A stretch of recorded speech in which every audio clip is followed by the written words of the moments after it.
नमस्कार। 13 सितंबर 2025 रात्रि 9:21 पर मंगल कन्या राशि से निकलकर तुला राशि में प्रवेश कर जाएंगे और 27 अक्टूबर 2025 दोपहर 3:41 तक तुला राशि में ही रहेंगे। उसके बाद वृश्चिक राशि में प्रवेश कर जाएंगे। प्रिय दर्शकों, मंगल का ये राशि परिवर्तन कैसा रहने वाला है, विभिन्न राशियों के लिए कैसा इम्पैक्ट पड़ने वाला है विभिन्न राशियों पर, आज हम इसकी चर्चा करेंगे। मेष, वृषभ और मिथुन राशि वालों के लिए मंगल का राशि परिवर्तन कैसा रहेगा, इसकी चर्चा मैंने अपनी पिछली वीडियो में की है। अगर आपने वो वीडियो अब तक नहीं देखी है तो मेरे यूट्यूब चैनल पर जाकर आप उस वीडियो को देख सकते हैं, या फिर इस वीडियो के डिस्क्रिप्शन में मैं उसका लिंक आपको दे दूँगी, वहाँ से भी आप वो वीडियो देख सकते हैं। आज की इस वीडियो में हम बात करेंगे कर्क राशि, सिंह राशि और कन्या राशि की। बाकी बची हुई राशियों की चर्चा हम आने वाले वीडियोस में करेंगे। तो आइए बिना देरी किए हुए आज की वीडियो शुरू करते हैं। ये राशिफल मैं आपको आपकी चंद्र राशि के अनुसार बताने जा रही हूँ। तो चलिए शुरुआत करते हैं कर्क राशि से। कर्क राशि की बात करें तो कर्क राशि वालों के लिए मंगल का ये गोचर उनकी राशि से चतुर्थ भाव में होने जा रहा है। मंगल आपके दशम भाव के स्वामी और पंचम भाव के स्वामी होकर चतुर्थ भाव में गोचर करेंगे। प्रिय दर्शकों, 2 अक्टूबर 2025 से 24 अक्टूबर 2025 तक बुध भी आपके चतुर्थ भाव में ही आ जाएंगे, यानी कि मंगल और बुध की युति आपके चतुर्थ भाव में बन जाएगी। तो ये थी ग्रहों की स्थिति। आइए मंगल के इस गोचर की बात कर लेते हैं। इस गोचर काल में आपको भौतिक सुखों की प्राप्ति होगी, भौतिक सुख आपके बढ़ेंगे। कामकाज की दृष्टि से भी देखा जाए तो ये समय कर्क राशि के जातकों के लिए बेहतरीन रहेगा। कार्य क्षेत्र में उन्नति के योग आपके लिए बन रहे हैं, चाहे आप सरकारी नौकरी करते हो या प्राइवेट नौकरी करते हो, दोनों के लिए ही ये समय बेहतर रहेगा। उन्नति के नए अवसर आपको इस गोचर काल के दौरान मंगल प्रदान करेंगे। कर्क राशि के जो जातक प्रमोशन के लिए वेट कर रहे थे या उसके लिए प्रयासरत थे, उनको इस गोचर काल के दौरान प्रमोशन के लिए एफर्ट लगाना चाहिए, क्योंकि उन्नति के और प्रमोशन के अवसर आपको इस गोचर काल के दौरान मिलेंगे और उन्नति के योग आपके लिए इस गोचर काल के दौरान बन रहे हैं। अब ध्यान क्या रखना है? ध्यान रखना है आपको माता के स्वास्थ्य का। माता के स्वास्थ्य में कमी हो सकती है, तो माता के स्वास्थ्य का ख्याल रखिए और माता के साथ अपने संबंधों को भी अच्छा बनाने का प्रयास करें। प्रिय दर्शकों, कारोबार की दृष्टि से भी देखा जाए तो ये समय कर्क राशि के जातकों के लिए अच्छा दिखाई दे रहा है। आप कोई नया बिजनेस स्टार्ट करना चाहते हैं तो ये समय बेहतर रहेगा। बिजनेस को एक्सपैंड करना चाहते हैं तो ये समय अच्छा रहेगा। कारोबार में नए अवसर आपको इस गोचर काल के दौरान प्राप्त हो सकते हैं। आय की दृष्टि से, धन की दृष्टि से भी ये गोचर काल कर्क राशि के जातकों के लिए अच्छा दिखाई दे रहा है। परंतु जो लोग साझेदारी में बिजनेस करते हैं, पार्टनरशिप में बिजनेस करते हैं, उन्हें थोड़ा सा ध्यान रखने की आवश्यकता रहेगी। बिजनेस पार्टनर के साथ छोटे मोटे मतभेद या डिसएग्रीमेंट आपके इस गोचर काल के दौरान हो सकते हैं, तो उनका आप ख्याल रखें। और वहीं अगर बात करें वैवाहिक जीवन की, दाम्पत्य जीवन की, तो कर्क राशि के जातकों को दाम्पत्य जीवन इतना परेशानी वाला तो नहीं रहेगा, परंतु थोड़ा सा ध्यान रखना होगा। छोटी मोटी बातों को लेकर अनबन या मतभेद अपने जीवन साथी के साथ भी आपके हो सकते हैं, तो उस बात का भी आपने ध्यान रखना है। अपने रिश्तों को मधुर बनाना है अपने जीवन साथी के साथ। भूमि, भवन, वाहन आदि के सुखों में वृद्धि रहेगी। कोई अगर घर आप लेना चाहते थे, खरीदना चाहते थे, या फिर कोई घर आप अच्छे प्राइस पर बेचना चाहते हैं, तो ये समय आपके लिए बेहतर रहेगा। प्रॉपर्टी को लेकर कोई अच्छी डील आपको प्राप्त हो सकती है, तो ये समय भौतिक सुखों के लिए, भूमि, भवन, वाहन आदि के सुखों के लिए भी कर्क राशि के जातकों के लिए अच्छा रहेगा। आपकी इनकम भी इस गोचर काल के दौरान बढ़ेगी। कार्य क्षेत्र में आपका प्रदर्शन बेहतर रहेगा। घर परिवार पर थोड़ा सा ध्यान दीजिएगा, क्योंकि घर परिवार का माहौल अच्छा रहना वो आप पे डिपेंड करता है। तो घर परिवार का माहौल, घर में कलह ना हो, इस बात का ध्यान आपको रखना होगा। अपने घर परिवार पर भी आपको पूर्ण फोकस करना चाहिए, क्योंकि कामकाज में तो आप बिजी रहेंगे ही, इसलिए हो सकता है कि घर परिवार थोड़ा सा आपका निगलेक्ट हो जाए, तो वो चीज़ नहीं करनी है और अपने घर परिवार में सुखद माहौल बनाकर रखना है। मित्रों की बात करें तो हो सकता है कि कुछ लोग खुद को आपका बहुत अच्छा मित्र बताते हो, घनिष्ठ मित्र बताते हो या हितैषी बताते हो, परंतु ज़रूरी नहीं है कि जो आपके सामने आपका मित्र बन रहा है वो आपके पीठ के पीछे भी आपका मित्र ही हो या आपके लिए अच्छा ही बोलता हो। तो इस बात का थोड़ा सा ध्यान रखिएगा। कुछ मित्र हैं जो आपके उनका असली चेहरा आपको इस गोचर काल के दौरान दिखाई दे सकता है, तो बस ध्यान रखिएगा, अत्यधिक विश्वास आपने इस गोचर काल के दौरान किसी पर भी नहीं करना है और वाद विवाद से बचना है। उपाय जो कर्क राशि के जातक इस गोचर काल के दौरान करेंगे वो ये है कि आपने इस गोचर काल के दौरान हनुमान जी के मंदिर में जाकर हर मंगलवार के दिन हनुमान जी के दर्शन करने हैं। हनुमान जी को लाल रंग का पुष्प अर्पित करना है और हर रोज आपने हनुमान चालीसा का पाठ करना है। आइए बढ़ते हैं सिंह राशि की ओर। सिंह राशि वालों के लिए मंगल का ये गोचर उनकी राशि से तृतीय भाव में होने जा रहा है। मंगल आपके नवम भाव के स्वामी और चतुर्थ भाव के स्वामी होकर तृतीय भाव में गोचर करेंगे। 2 अक्टूबर 2025 से लेकर 24 अक्टूबर 2025 तक बुध भी तुला राशि में प्रवेश कर जाएंगे और मंगल और बुध की युति आपके तृतीय भाव में हो जाएगी। प्रिय दर्शकों, यह ग्रहों की स्थिति मैंने आपको बता दी है। सिंह राशि वालों के लिए मंगल का ये राशि परिवर्तन बहुत सारे नए अवसर लेकर आने वाला है।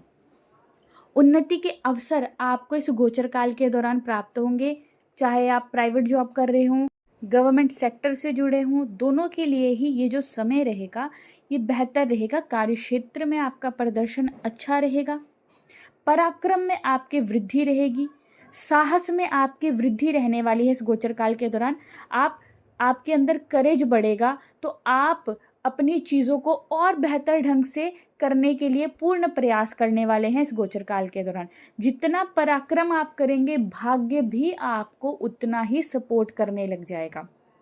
आपके अंदर साहस की वृद्धि रहेगी जो कि और लोगों को भी दिखेगी। जो चेंज आपके अंदर होगा ये नोटिसेबल होगा और जितनी मेहनत आप करने वाले हैं, जितनी लगन से, जितने फोकस्ड होकर आप अपने कार्यों को करने वाले हैं, उतना ही रिवॉर्ड आपका भाग्य आपको देने वाला है। तो भाग्य का साथ भी इस गोचर काल के दौरान सिंह राशि के जातकों को प्राप्त होगा।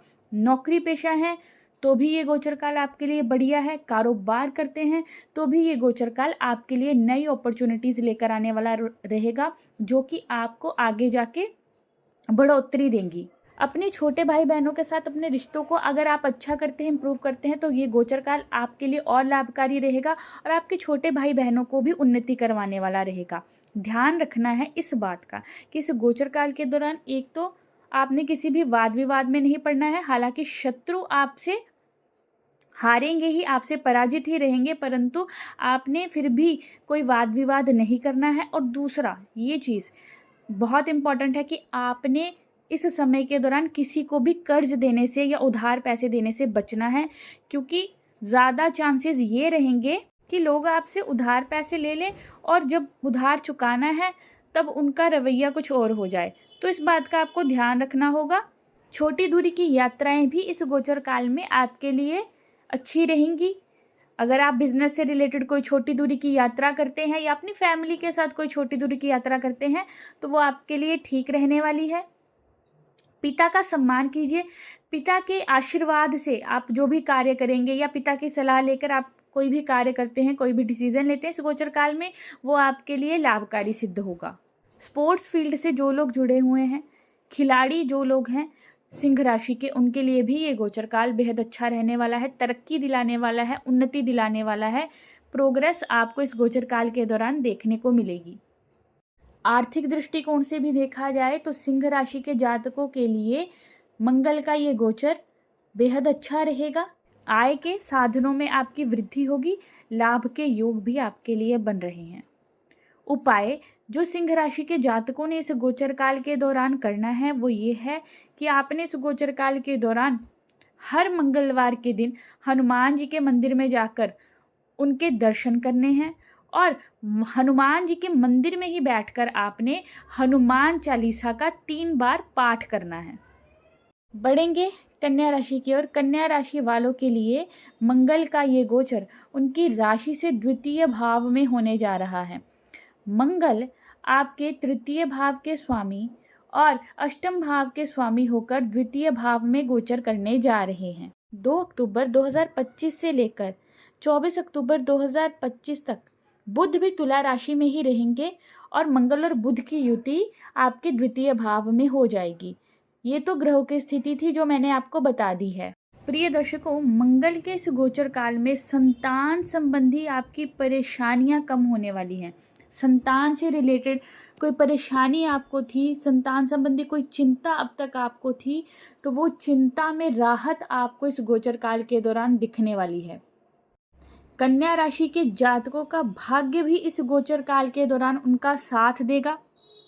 आर्थिक स्थिति भी कन्या राशि के जातकों की इस गोचर काल के दौरान बढ़िया रहने वाली है, बेहतरीन रहने वाली है।